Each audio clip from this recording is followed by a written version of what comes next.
Okay, thank you. Okay, well, welcome to this meeting on the 4th of March 2021 of the Derby City Conservation Area Advisory Committee. This meeting is a public meeting held in this remote electronic format as provided for by the 2020 regulations, and is broadcast live and subsequently available to view on YouTube. I understand these meetings are relatively popular, typically viewed by more than 50 people. So to avoid noise disturbance during the meeting, I'd ask members just to mute when not speaking, and if possible keep other equipment a little bit away from your PC or laptop. It just avoids any feedback.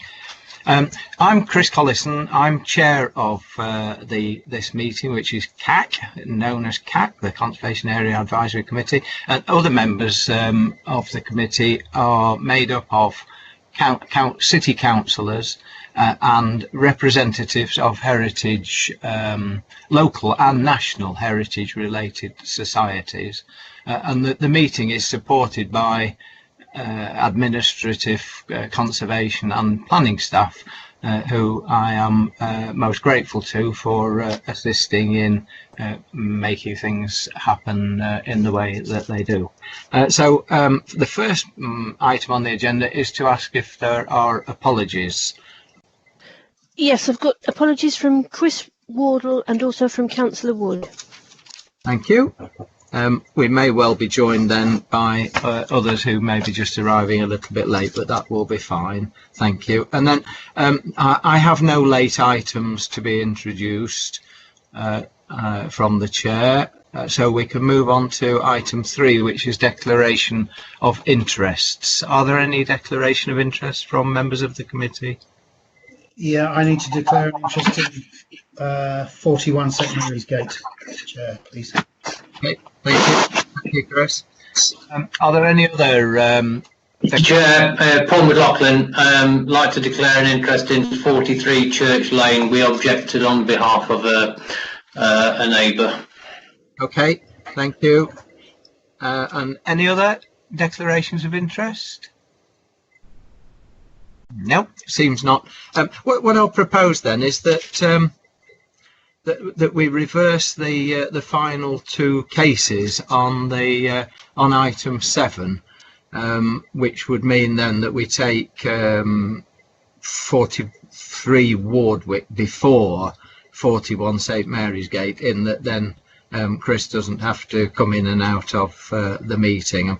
I'm afraid, Paul, we're just going to have to deal with that one in your absence. So if you could just sort of move away from the screen when we deal with 43 Church Lane, that probably is the easiest way, I think.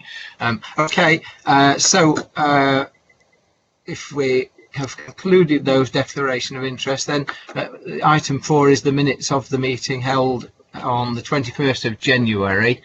Can I ask if those are accepted as a true record of the meeting?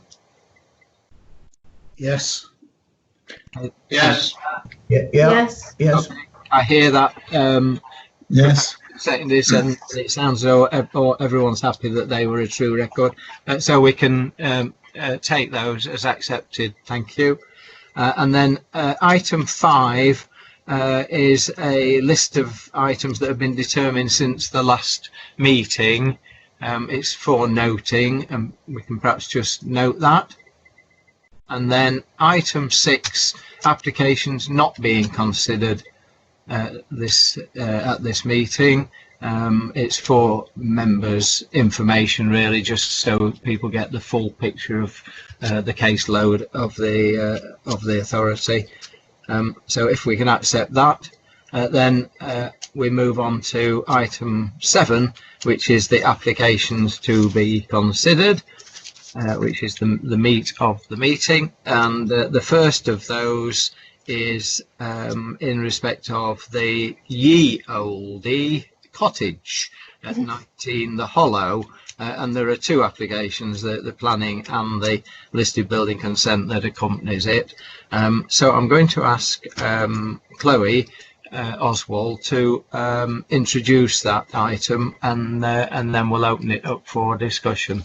So Chloe, could you just guide us through the nature of the proposal, please, and if possible, could you just remove that you have done, thank you. So I think everyone should be now seeing the presentation. Hello. Yes, this application is regarding 19 The Hollow, which is a Grade 2 listed building in Littleover, also known as Ye Olde Cottage, 16th century timber framed building with thatch, which was reinstated in the 1970s. Here is a photograph of the building and its location. The proposals, so I'm just going to guide you through some information which is within the heritage statement, which shows some visuals of the history of the building briefly. So these show in the 1930s, 1880s and 1920s when it lost its thatch, but then since it was reinstated. Here's some further illustrations and postcards showing the building, and the chimney to the bottom right. Now the proposal is to raise this particular chimney and install a wood burning stove inside the property, and in raising the chimney stack also install a twin wall flue liner, and this needs to be done in accordance with building regulations to install a wood burning stove. So here's a floor plan showing the location of the fireplace within the sitting room. Here are some photographs and an elevation showing internally an unused fire at the moment. You can see the log basket, the fire basket in situ at the moment, which is unused, and this is where they propose to install the wood burning stove. Obviously, as I mentioned, these works are needed to install the wood burning stove and the necessary height above the thatch, in line with building regulation, installation guidance, and also Historic England guidance. So the necessary height will be obtained by increasing the height of the chimney and adding a chimney pot. So let me just... So the extent of the increase can be seen here, and it's the chimney nearest to us in the photograph top left, and as enlarged bottom right, which is proposed to be slightly increased.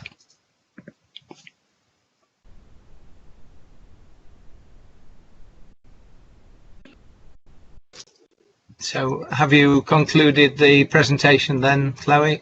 I have. Lovely, yes. Thank you very much then. So can I open that up to comment, please, if anyone has any?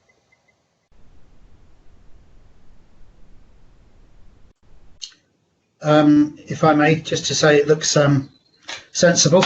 It's all about making sure the thatch doesn't catch fire after all. So I suppose the only point is that if the pot was slightly taller, the brickwork needn't be taken up quite so high. So don't know whether that can be explored, but I mean,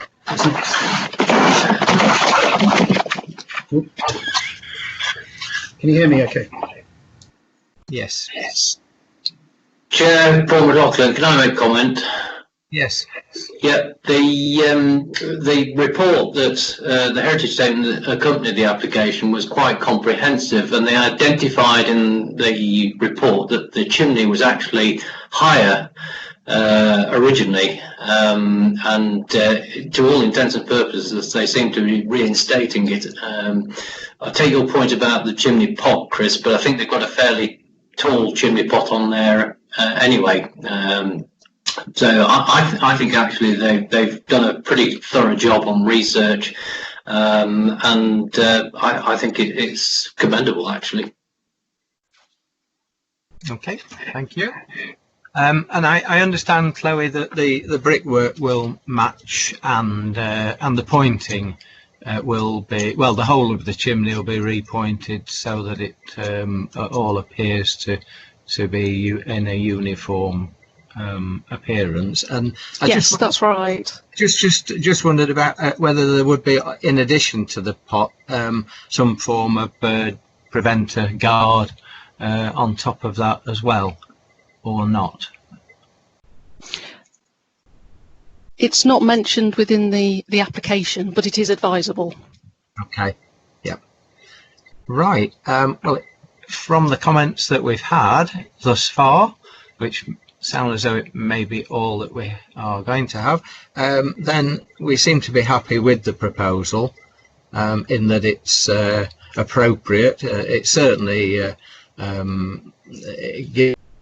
given the installation of a burning fire, then anything that could minimise the likelihood of fire to the roof cover is obviously advantageous. So the proposal seems to be acceptable. So it sounds as though we've no objection then. No objection. No objection. Okay. No objection. Right, lovely. Thank you very much indeed. That's that item dealt with, which, as I say, there are two applications listed there, the listed building and the planning application. So we can move on then to the second address, and this is the one, Paul, that you've... so if I think probably it's easiest if you just sort of move away from the screen, and then we're not influenced by your expressions or whatever. We can take this one, which is 43 Church Lane, Dolly Abbey. I think it's on the edge of the Dolly Abbey conservation area. Erection of an additional storey to form a dwelling house, together with a single storey front extension, alterations to the external materials, and formation of a new vehicular access. So could you, Chloe, just describe this one to us, please? Yes, certainly. So this is number 43 Church Lane, photograph of it and its location. The front wall is within the conservation area and also within the Derwent Valley Mills World Heritage Site. The dwelling house is just outside. Obviously, there's the setting of the conservation area that's relevant, as well as obviously there is the Grade 2 listed St Matthew's Church, which is located opposite. As you can see in the slides, along Church Lane, the stone wall, there's quite a lot of stone walls that runs along Church Lane, and it was included within the conservation area as it obviously contributed positively to the character and appearance of the area. Most properties have gaps and driveway entrances. This one does not. In terms of this particular property, which you can see the bottom right photograph, it is stone at the base, but there is some breeze block along the top courses. The proposal is to demolish the whole of the wall to provide parking, planting and ramps. So here's the existing on the left-hand side and the proposed on the right-hand side plan. The development in terms of the house itself, the current bungalow is proposed to be built upon with a contemporary design for the new house, which includes a larger building, obviously an asymmetrical roof form, recladding of the existing walls in slate and copper cladding, and the use of buff bricks. Windows are proposed to be powder coated aluminium windows and doors. There is just one other thing to point out, is that there is a difference in levels to the rear of the property. Here's some visuals showing the proposal And that concludes this part of the presentation. Right, thank you then, Chloe. So could I invite comment on the proposal for 43 Church Lane, please? Say so if you want to. Chris? Yeah. Yes, Carol? Yeah. I think I'm having trouble envisaging the context of it in that area. You've seen the actual new build, but like you don't get shots facing the church or how it would fit into the landscape. So you're seeing I'm seeing a disjointed architectural view and can't put it into context at the moment. Yes. I mean, we could see, I suppose we could see the properties to either side and along that frontage, but I take your point that it's difficult to imagine it if you haven't visited that area or are not familiar with it. But I think Chloe had tried to indicate that basically it's the church and the grounds of the open area that's around the church that's on the other side of the road. So I'm not sure we can do anything more at this moment, Carol, in terms of assisting you to appreciate the sort of context. I mean, certainly Chloe's mentioned that the wall is the boundary of and included within the conservation area and within the buffer of the World Heritage Site, and therefore the existing building and the proposed building would both be very much within the setting of the conservation area, the buffer zone of the World Heritage Site, and the listed church opposite. So, I suppose that's the best context that I describe to you. I don't know whether I was going to just if there are any other comments. I mean, obviously the proposal is quite radical, if not adventurous, really, in terms of the change from the existing property to the proposed, and certainly in relation to the adjoining properties, it's a very radical change. That in itself is not necessarily problematic, but of course there is a need to consider the character of the conservation area, and Chloe has mentioned the boundary wall. Whilst it is part stone and part breeze block above, and I think we have dealt with applications in the past along here, and we've consistently felt that we didn't want to lose the wall in its entirety as is now proposed, in that sort of context, in that would lead ultimately to all of the wall going. So where there have been openings made, they have retained parts of the wall. In this particular plot, I suppose there is the option to have an opening, but retain at least half or so of the wall, and that might even present an opportunity to use some of the reclaimed stone material from the half that's been taken down and improve the the part that's being retained. So there's that specific issue in the conservation area itself.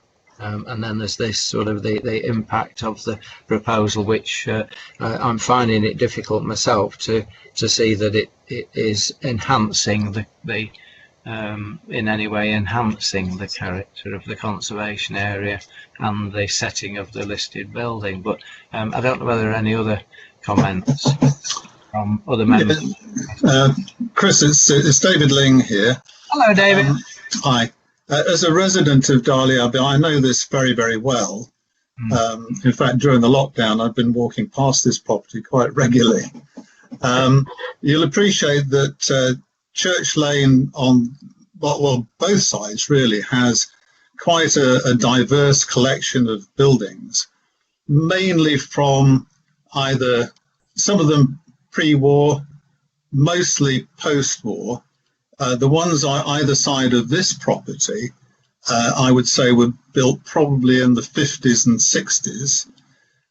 This property itself is a rather dull-looking little bungalow, and my feeling, having sort of studied it quite carefully, is that perhaps a radical and rather exciting new design might actually enhance the area. There are further up Church Lane, admittedly outside the conservation area. There are some quite modern properties have recently been built using this kind of style. So it's not unknown in Dolly, in Church Lane. So I think generally I would support it. I hear what you say about the wall. Unlike the walls further down, which seem to be more or less the originals, this one, as you say, has been sort of partly rebuilt in breeze blocks, which isn't really very good in a conservation area anyway. So I'm a little sort of diffident about the wall, but I leave it for members to make their comments on that. Okay, thank you, David. Thank you. Are there any other thoughts from other members of the committee? Yeah, if I may, Chair. Can I say a few words? Yes, please. I was just going to say, from an architect's point of view, it's very much of its time. This unequal pitch, monopitch roof is very much a 2020s type solution at the moment. And copper seems to be very very popular. The only thing I'd say is that it would have been nice if perhaps some of the materials that we used were complementary to the area. I mean, they've used grey slate, buff bricks, and this copper detailing. Does that sit with, say, a stone church lead detailing? You know, so just perhaps just a little bit of thought, perhaps on the materials, just to make it sort of more complementary to the area, but still maintaining the modern composition that they've gone for. Thank you, Ian. I don't know whether you've got your video turned on or not, but we couldn't see you, but we could hear you very clearly, so that was fine. Thank you for that. Chris? I can see you, Ian. Yes, Max? I would echo Ian's point of view about the materials. I'm not so worried about the shape, but I echo your views about the wall. I mean, it would be a good opportunity to, if you're going to make a hole in the wall rather than remove it, and use the blocks recovered to enhance what's left of the wall, and possibly just to generally get rid of the breeze blocks. That might at least produce some enhancement. Yeah. Okay. Can I say a word or two? Yes, please, Chris. Yeah, I think I wouldn't support the comprehensive loss of the wall either. That seems to me to be the wrong thing. And then I do think, you know, whilst I'm a great fan of contemporary design, I think there's no clear justification to me for the form or the use of the materials, and it does look rather dominant and incongruous, and will have quite an impact on immediate neighbours, I'm sure.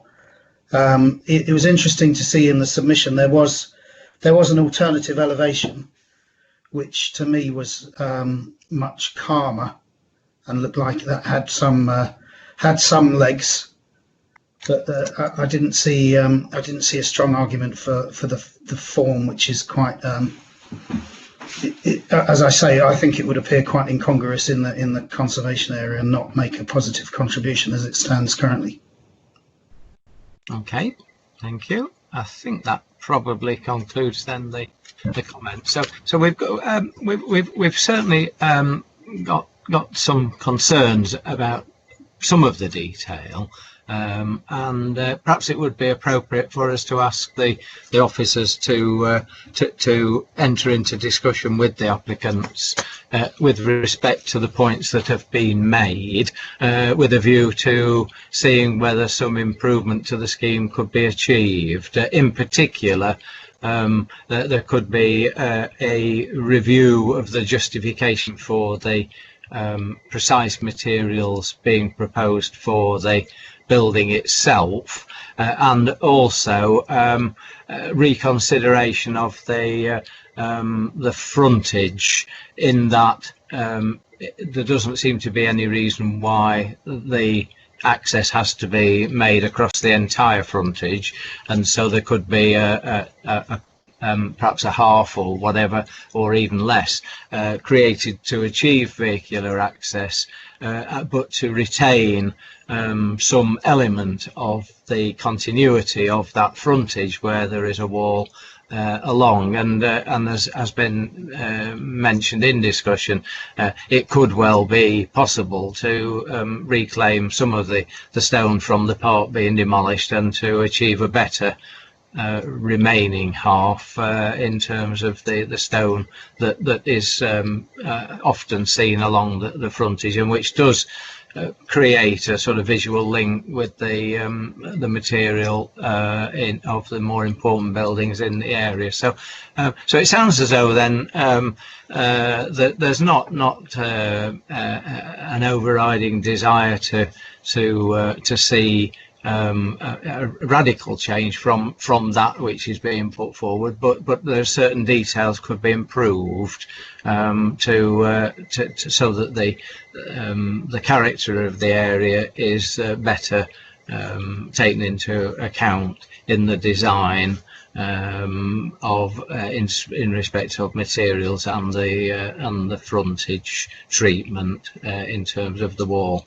So is that clear enough for you, Lindsay, to record a request that officers negotiate further with respect to those points? Yes, got that. Thank you. Got it. Okay. Could I just ask, please, Chair, yes. if any changes are able to be negotiated, would you like it to come back to this committee, or is it a no objection subject to these changes? I think it's the latter. Unless any member feels that there's an overriding need for it to come back, then I think we've expressed our view sufficiently clearly, and we can see what officers are able to achieve in respect of those points. But I don't think we need to bring it back again now.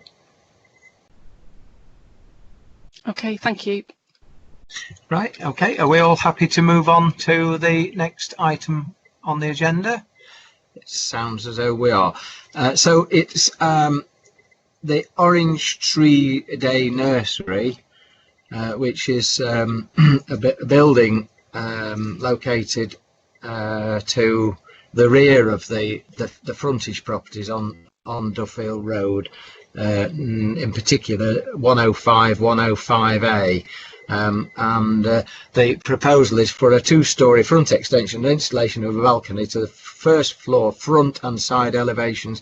The property lies within the Struts Park conservation area. It's a full application. So Chloe, could you describe this one to us, please? Yes, certainly. Okay, the slide you're seeing shows 105 Duffield Road, that fronts Duffield Road, and the location of this modern building, which is behind it. I'm just highlighting it now, its location. So this is set well back from Duffield Road, but can be viewed via the access off Duffield Road adjacent to 105.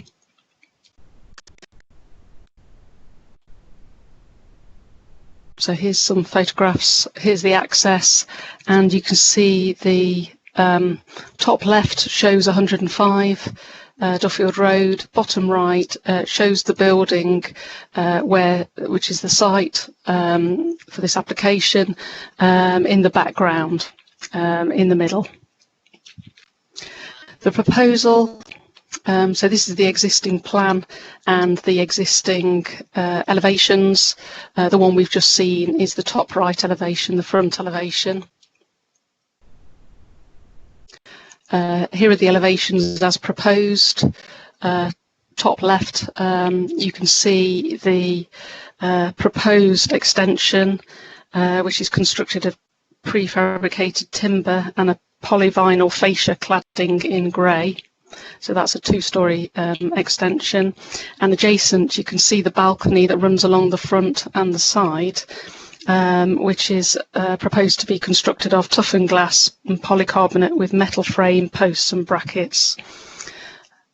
And the plan, you can see the extent of the extension on the front, and also the balcony itself that runs at first floor level to the front and to the side. And that's it. Thank you. Thank you, Chloe. So, can I invite any comment on this proposal for a balcony structure? Oh, hello, Ian. I can see you now. Anyone wish to comment on the proposals? No. Okay. I mean, I suppose, well, my comment then would be that this is visible from Duffield Road, and the buildings form an imposing and quite important frontage, really, and not only the buildings themselves, but also the raised pavement area along that frontage with the stone and bollarding and chains and so on. They've traditionally been along there, so it's quite an important frontage, really. And whilst this is a strangely positioned building, I think the history of it was that it was built as a doctor's surgery building in the back of presumably what might have been the doctor's house. That happened quite a lot, I think, over the years. It's now in a different use. I find it hard to think that the proposal for the in terms of the glazing and metal structure of the balcony and so on in any way enhances the conservation area. I can't see there's any positive enhancement taking place there, so I have some doubts whether this is an acceptable proposal given its conservation area location.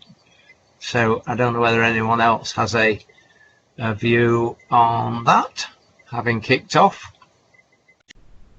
If I can say a word, it seems like a curious thing to be proposing, but I read it with interest, and it's all about the nursery use, and the free-flowing learning is interesting and laudable, but it's all about inside outside, which then means you have to provide outside space, and the idea of doing that is then to provide this rather large balcony, which I don't think does enhance the existing building, but it is quite well set back from the road, and I was trying to work out just how visible it would be. You know, I don't really want to say any more than that at this stage. Okay. Max? Yeah, I think I agree with Chris, but actually, if you go up there, it's pretty sequestered round the back of that Victorian villa. Yeah. I must agree that, and I think we both agree that it doesn't really enhance the building, but it's such a dull building anyway. But you don't notice it until you till we get a plan deposited and we can look at it and think, my goodness, how did it ever get built? But now it's there. If you go up the road, it's not very obvious. So, you know, I'm not sure whether I'm in favour or not, quite frankly. What about you? Again, apart from the materials may stand out if they're grey or black, I'm not sure how the extension would look in is it polycarbon? I think so. Okay. Chair Paul McLaughlin. Yes, Paul. I think that there's, you look at it from the other side and think, well, if they want to provide this space, the best way of doing it is actually to make it almost transparent, so you're still seeing the building. So I think that's what they've tried to do here.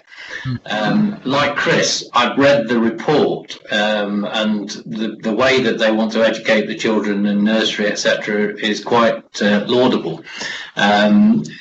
The main two-story extension, which is going to feature the most, I think, in that context. Chloe, can you just remind us what materials they were supposed to be? You said a preformed timber construction, you said. Yes, I think in the information it said timber construction with a polyvinyl fascia cladding in grey. Thank you. Right, yeah, I sort of struggle with that a little bit to understand exactly what that's going to look like, because all you've got on the drawings is a bit of a dark grey blob. But as Max said, it's so well set back, and the dominant element is the existing buildings on the frontage. So I'm a bit indifferent on it, but it could be better. Okay. Are there any other comments? So it sounds as though, on balance, the majority view is that we shouldn't object to the proposal.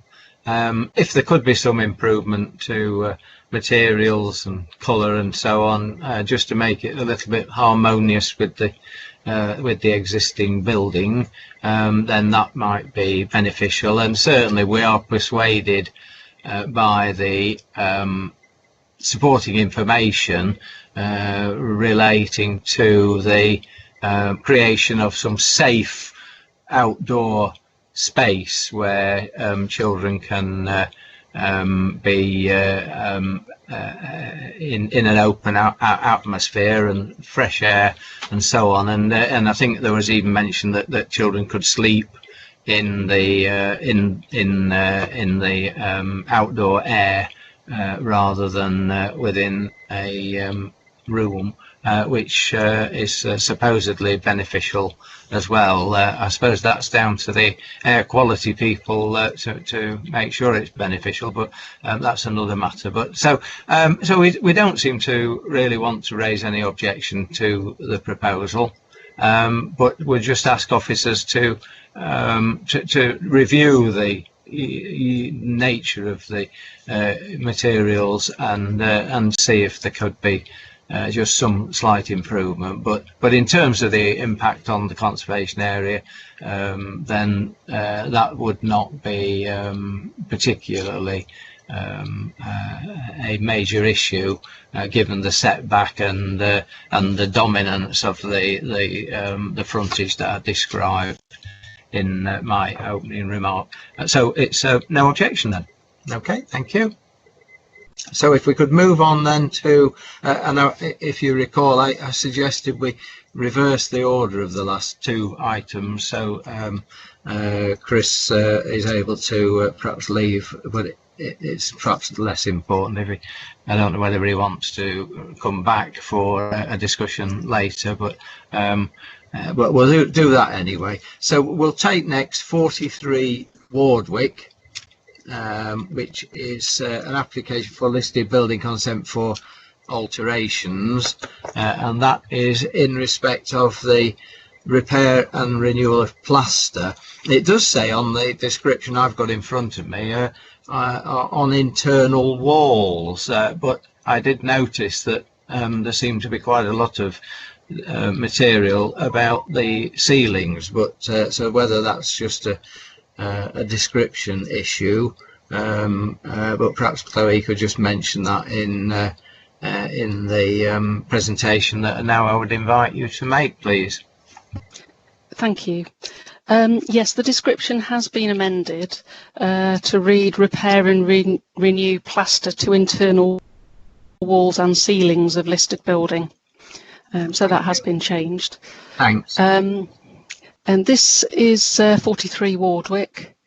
As mentioned, it's a listed Grade 2 listed building within the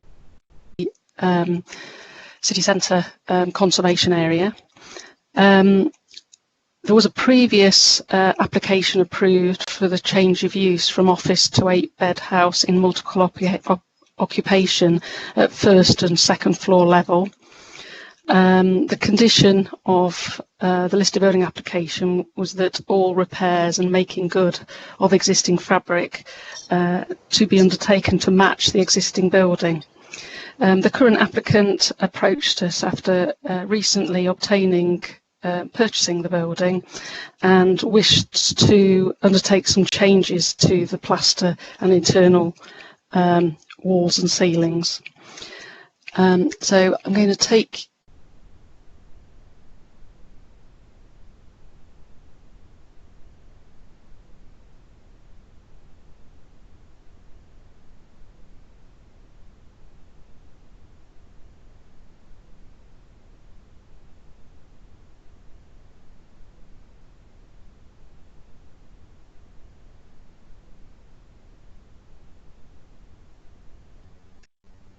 to lath and plaster walls and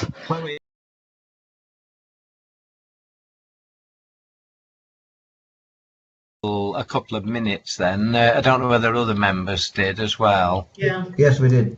Yeah. Yes. I think you might have just pressed something, Chloe. So could I just ask you to just run over that again? I'm sorry about that. no problem at all. I talked about the previous application. Did you hear about that? No. Okay. So there was a previous application that was, well, two applications which were approved, a planning application and a listed building application, and that involved the change of use from offices to an 8-bed house in multiple occupation at first and second floor level. One of the conditions of the listed building application was that all repairs and making good of the existing fabric should match the existing building, so should be undertaken to match the existing building. So the applicant, who has recently purchased the building, wished to change the plaster of internal walls and ceilings to something different. So that is why they've been asked to submit an application. I'm going to run through what they're proposing. Their justification is as regards the most cost-effective and time-efficient option for not causing obstruction or delays to other trades, such as mechanical and electrical engineering works, etc., in association with the conversion. Was that okay? Did you hear all of that? Lovely. Yes, thank you. Okay. So there are two different options within the, as you'll notice, within the documentation. There's one labelled Plastering Schedule of Works, and what was included within that were options A and option B. So the alterations are this. Option A was to attach chicken wire to the ceiling, then wood fibre boards, and apply lime plaster. Option B was to undertake a timber frame with suspended ceiling boarded over with plasterboard and then plastered. That's to the ceiling. To the wall, once again, in terms of option A, was using a base coat and a top coat, which is a lime plaster. Option B was a freestanding timber frame to walls with plasterboard over, which is then plastered. The applicant, as I mentioned, and it's the same for both ceilings and walls, the justification is to do with the cost and time efficiency. So that's it. Thank you very much indeed. So that's very clear then. So when that little black blob has disappeared in a moment, that's it. Okay, so could I invite any comment on what we've just heard with respect to the proposed alterations? We don't think, Chris, that Yep. these are just expediencies, really. A bit of corner cutting to speed up the job, but we feel it should be done properly as originally intended. Yes. Okay. Thank you very much for that. Chair Paul I McLaughlin. agree with that. Yes. Yes, I echo those thoughts. There is no shortcuts with the listed building. You've got to do it properly or not at all. Thank you. And Ian, were you just about to say something similar? No. Okay then. Are there any other comments? Just to echo those comments, I agree with that. The putting another skin on either or a frame and skin on the ceiling and the wall seems the wrong thing to do and more damaging, so it needs proper lime plaster repairs. Okay. Right. Well, that's clearly a common view across the committee, and we'll adopt that then, which is that there's any objection to the proposals, and we feel that there needs to be a like-for-like repair using traditional method and materials. Thank you. I think, does that cover it? Are you happy with that? Yes. We're happy. Is that clear enough, Chloe? Yes, that's fine. Yeah. Yes, okay. thank you.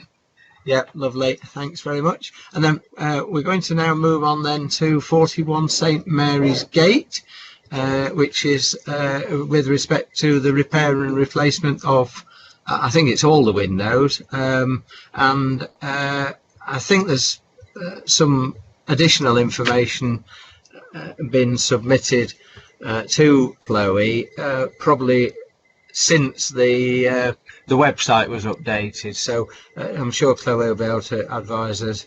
Sorry, now. Chair, I'm going to duck out at this point. Good to Yes. see you all. Okay, so will you be returning for any discussion later, Chris? Or No. no? Okay then. Thank you. See you. Cheers, Chris. Bye. Bye. Thanks for your attendance. Okay then, Chloe. So if you could just advise us of the latest position. Yes, certainly. 41 St Mary's Gate, Grade 2 listed building in the city centre conservation area. This proposal is regarding repair and replacement of windows to the side and rear elevation. So there are a number of windows which are mentioned within the application, but these are going to be repaired and secondary glazing fitted, which are all already covered by a previous consent. There are two, however, that are now proposed over and above those which have already been agreed, which are going to be repaired and proposed secondary glazing added.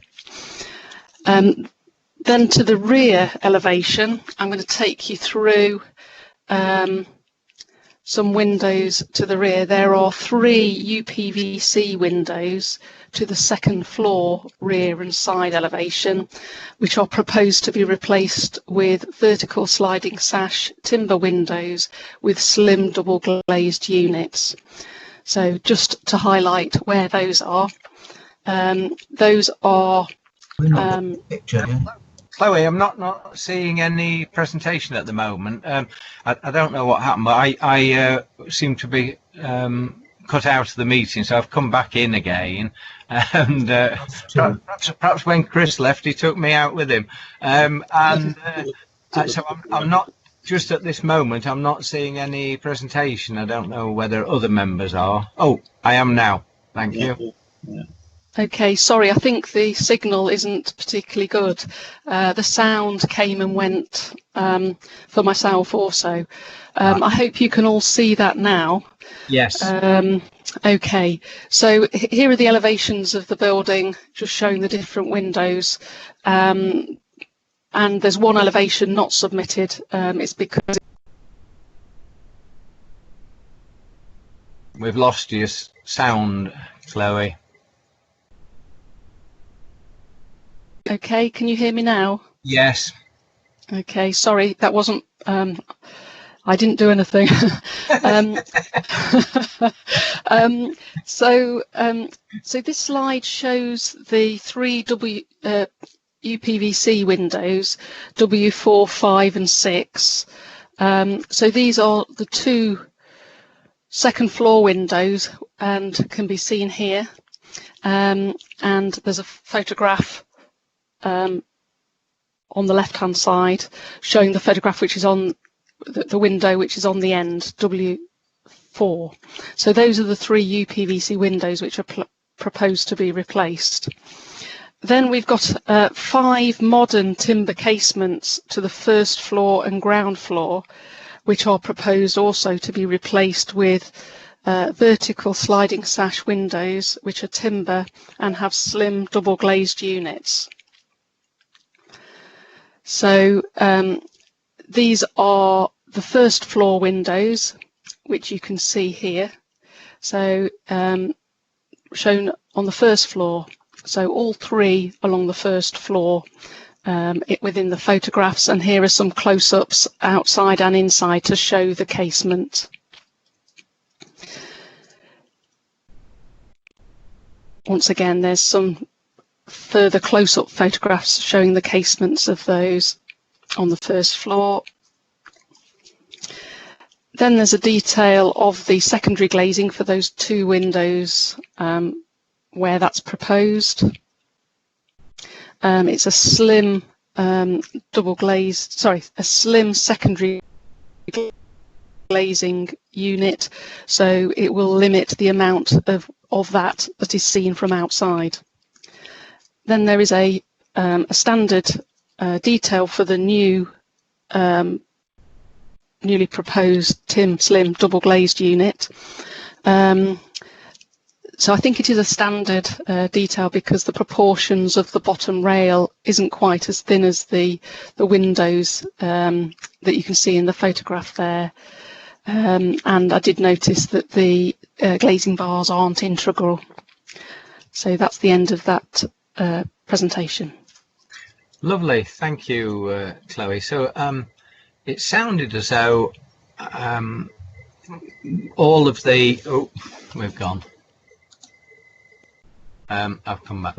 Sorry about that. We seem to be having a few technical problems, don't we? But not to worry. So could I invite any comment on those proposals? Go on. Well, having seen double glazed windows with attached glazing bars, they're not as They're between them. they're not as good as not as good as the original where the panes are individual. They need to stand out. So you can tell the difference, and I think they ought to go for slightly more expensive option, really. Is that in every respect, Carol? Are you thinking that or is the frontage the main frontage more important, or were you thinking just universally? I think there's 17 windows, are there, something like that? I think if you get one person to actually put the windows in, you could get a deal on the whole lot and do it properly, really. Okay. Any other? Paul McLaughlin. Am I correct in assuming or saying that the windows to the frontage, Chloe, are all the ones that are going to be secondary glazed, and the windows to the rear are the ones that have the slimline double glazed units? Yes, that's right. And there is 8 windows altogether. that are affected in terms of replacement. Okay, so why the question has? I agree exactly with what Carol was saying, and we made comment about this last month on the Carlton House. I think it'd be more effective to have proper astragal glazing bars and secondary glazing on all of those windows, unless there's a reason you know of that they can't do that. Yeah. Okay. Unless there is any alternative view. No, it seems not. Then I think we seem to be all saying the same thing, that the proposals are we should object to the proposal as it currently stands, and that we ask for for officers to enter into discussion with the applicants and agents to see if an improvement to the scheme can be achieved along the lines that have been discussed in terms of the creation of a better external appearance than is currently proposed. Okay, are we all happy with that? It's an objection to the proposal? Yeah, we agree. Okay. Right, so that concludes the business of the meeting. I'd like to just thank Lindsay, our administrator, and the other support staff, and Chloe and Stephen, who have been here helping us with the conservation and planning advice. And I'd also like to thank all of you members for attending the meeting. So thank you very much. So I'll declare the meeting closed. Now